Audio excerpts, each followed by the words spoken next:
Hey guys, welcome back to my channel. I am Danielle, aka Stitcheries here on YouTube, and today is Friday, February 4th, and no work again today, but I am not complaining. Like I said, I am not complaining. Bill is off work today because he has a doctor appointment, and then he has like a Zoom call for his throat at 4 o'clock. Couldn't get him an appointment, and his throat is still really bothering him, and I'm like, well, I don't know how good a Zoom call is going to do because you need to be seen and have a throat culture taken, but we'll see. We'll see what they say. I did do some stitching yesterday, so I got some more done on Coffee. Well, it's called Coffee Love, out of February 2022 issue of Just Cross Stitch. So I got the whole word. I'm now on the cup. The cup is the last piece of it. So this is done on 18 count Ada by Hand Dyed Fabrics by, no, it's Seraphim Fabrics in the color Caramel. And I'm in the middle of stitching the heart in the cup. That's why that thread is there. So I had someone ask, oh, by the way, I have this back on here because the vellum started to peel off, and I'm like, I fucking can't. You know, it looks great. I'll use the vellum like in my scrapbook finishes, I guess. It's just such a pain in the ass, and then it starts to peel up on the corners. So I put this back on. Yeah, I'm just going to use. And this is actually, see, I'm really funny about my Q-snap like grime guards because this is actually a hoop grime guard. I don't like all the excess fabric that most people that make grime guards do for Q-snaps because I'm not tucking fabric in them. I just wanted to protect the edge of the Q-snap. So you can see how there's like hardly any excess fabric. So this is an 11 by 11 Q-snap, and the hoop grime guard I ordered is for a 10-inch hoop. And I even went and ordered a couple more from this person. This is on Etsy. I will link her store down below or in my link tree. I'll link her store in my link tree. So, but yeah, so someone wanted to see, and this is done in Sulky. So somebody wanted to see the 18 count Ada with one strand of Sulky versus 14 count with two strands. So it's hard to do it side by side. Let me do it like this way maybe. This is a design. It's obviously going to look smaller. This is a design that I did a while ago, and it's upside down, isn't it? Yes. This was just an alphabet, and I'm pretty sure it was a, I want to say this was a design in the Cross Stitcher magazine. So that's 14 count, two strands, and then 18 count, one strand of Sulky. You know, it depends on your stitching because, and the colors that you're using. I want to say, people want to say that one strand of Sulky is comparable to two strands of DMC. It actually isn't. I want to say it's more like 1.5 strands of DMC. So on 18 count, it gives very good coverage, in my opinion. I mean, you can see a little bit of the fabric behind here because this is a darker color, but I like working with one strand, personally. 2 strands of DMC on 18 count is what I like to do when I'm working with DMC. So, yeah, I mean, it's hard to do a comparison only because it's not the same count fabric. Like, this is going to look so much bigger than this is. You know what I mean? But yeah, there are examples. I'm thinking if you search on Google, there are examples where people have stitched Sulky. You got to do some searching and looking, but yeah. So that was all that I really did yesterday. No purchases besides I'm wearing the glittery sweater. I love it. Yeah, today's like rainy and gloomy, so Bill is going to stop at Costco after his doctor appointment and pick up a pizza for dinner. His appointment was at 9, so he's probably still there. But we're going to do a true crime story today. So today's story is Robin O'Neill. In the Townshend, I guess, Vermont real estate office where she worked, Robin O'Neill was not a well-liked person. Oh, by the way, Bill and I started watching on Hulu last night the show Pam and Tommy. about Pamela Anderson and Tommy Lee when their sex tape gets leaked. I looked it up and looked at the, like, it is a true story. It really happened. Holy moly. Holy moly. What we watched, Hulu dropped the first 3 episodes and we watched them all last night. It was quite entertaining. It is not for children. You see Tommy's tender bits. You see his good china, like full on for like a long time. And you see her too. But it tells the backstory of how they met and things like that, and then how it came to be the sex tape being leaked, and it's fascinating though. I don't remember when the story broke. I mean, it was in 1995, and I mean, I was 21 then, so, but I don't remember hearing about it. But it's definitely entertaining. So the first 3 episodes, and then there's another 5 episodes, but they're only going to drop 1 a week now. So if you like that kind of stuff, Pam and Tommy on Hulu. All right. So in the Townshend, Vermont real estate office where she worked, Robin O'Neill was not a well-liked person. What a fantastic opening for a story. Okay, so this woman is not liked. The 62-year-old divorcee had migrated north from her native Texas in 2011 looking for a new start. But she hadn't settled in New England and she hadn't made many friends. That was hardly surprising because Robin had a prickly temperament and a caustic tongue. Most of her colleagues avoided her if they could. Most, but not all. Also working in the office at that time was 60-year-old Stephen Lott. In terms of personality, Steve was the polar opposite to Robin, the light to her dark. Amiable and gregarious, Steve had a large circle of friends and was loved by everyone who knew him because of his caring nature and carefree attitude. Whereas others tread carefully around Robin, Steve engaged her head on, using his upbeat sense of humor to make fun of her scowling presence. He was genuinely disappointed when Robin announced that she was moving back to Texas.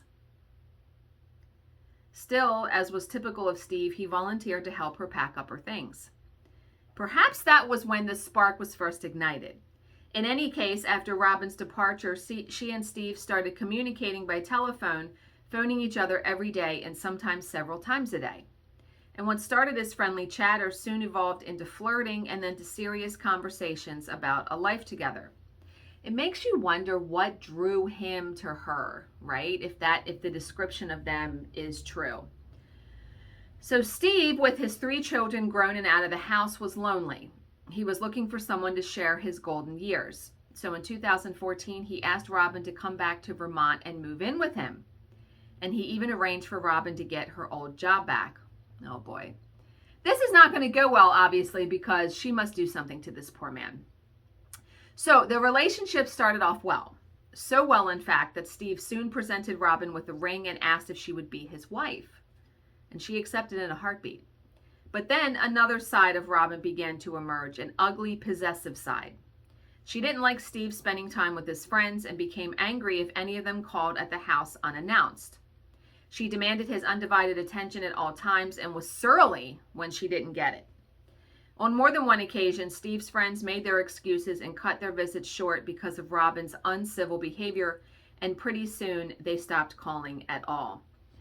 You know, when you get with someone and if they have a bunch of friends, women make the biggest mistake of thinking they're going to change a man when they get married or when they just get into a relationship.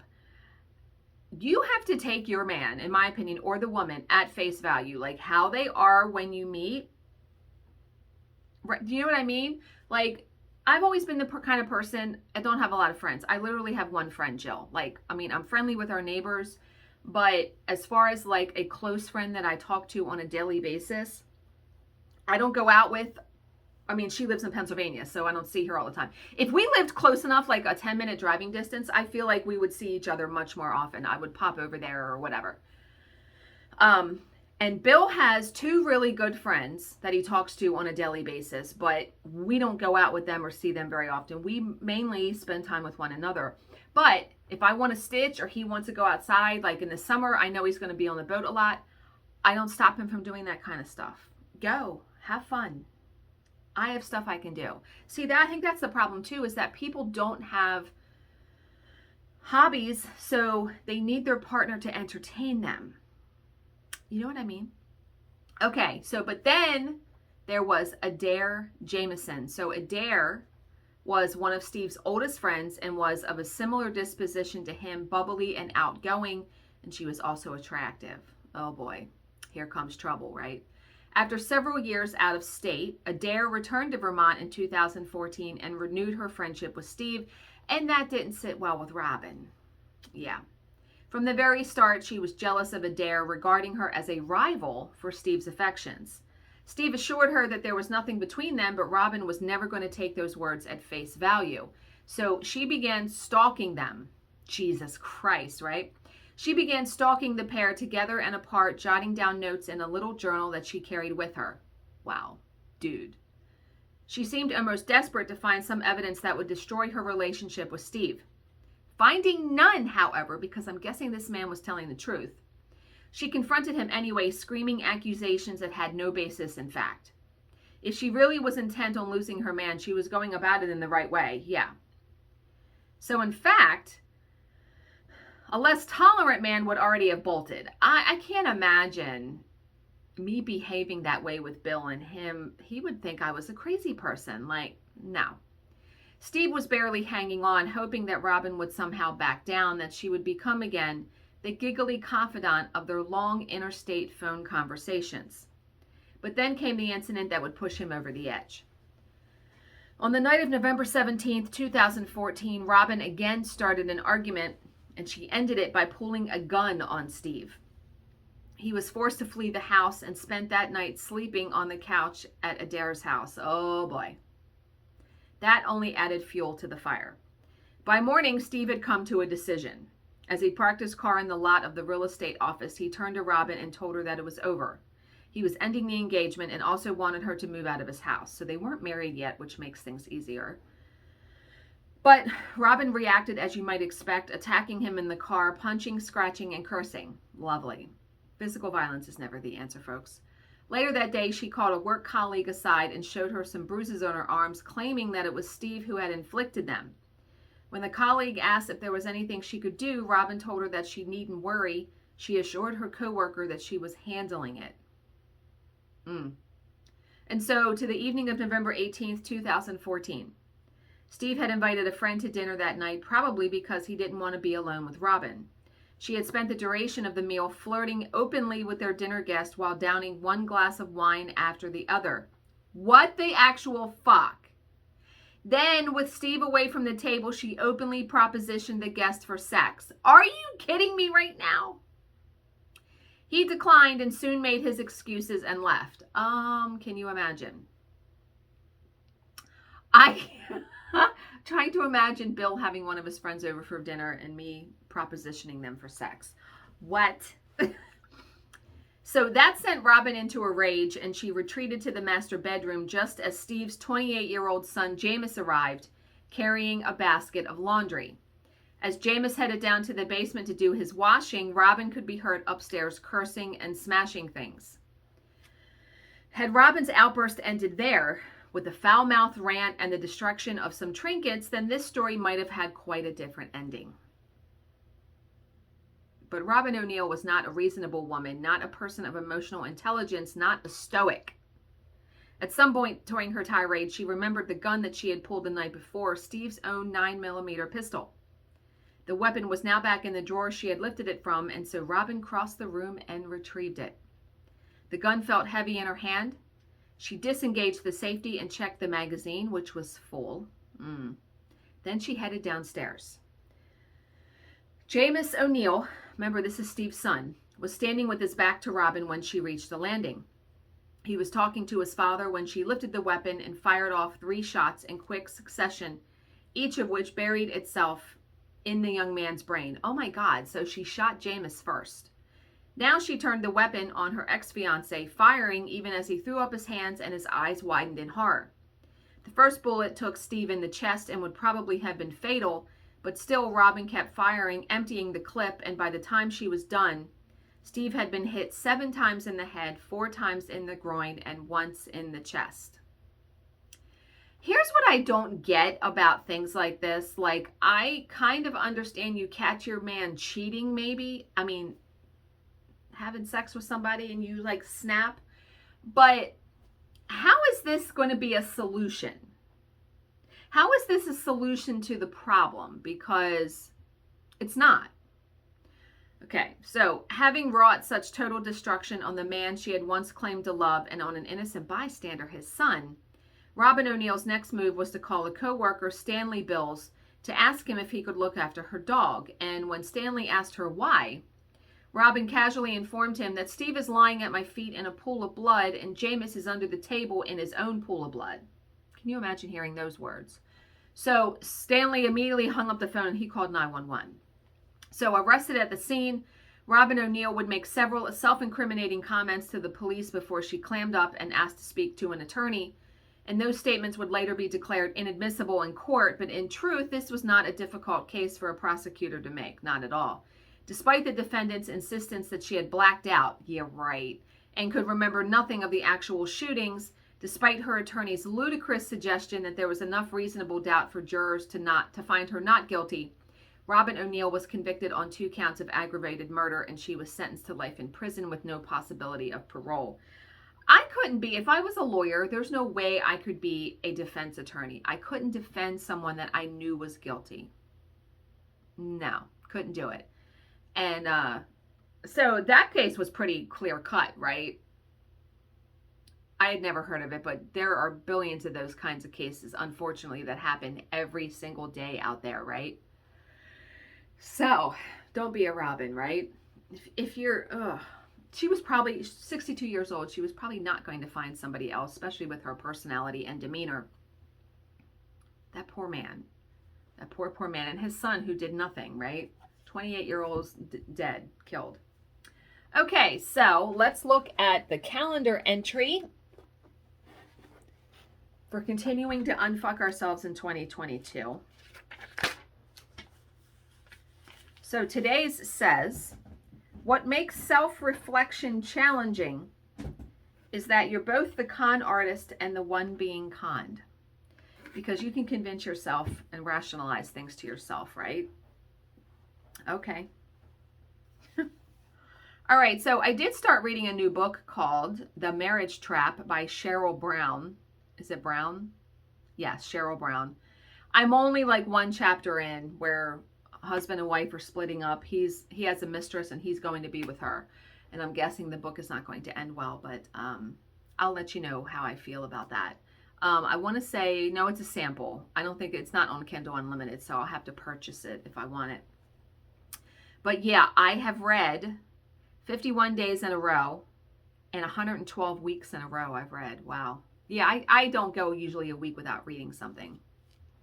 And I'm reading the little stories that we read in true crime and stuff like that, so that all counts. But okay, so as always, if you have any questions, please leave them in the comments section below and I will answer them to the best of my ability. Thank you so much for watching and subscribing, and I will see you in my next video. Bye guys.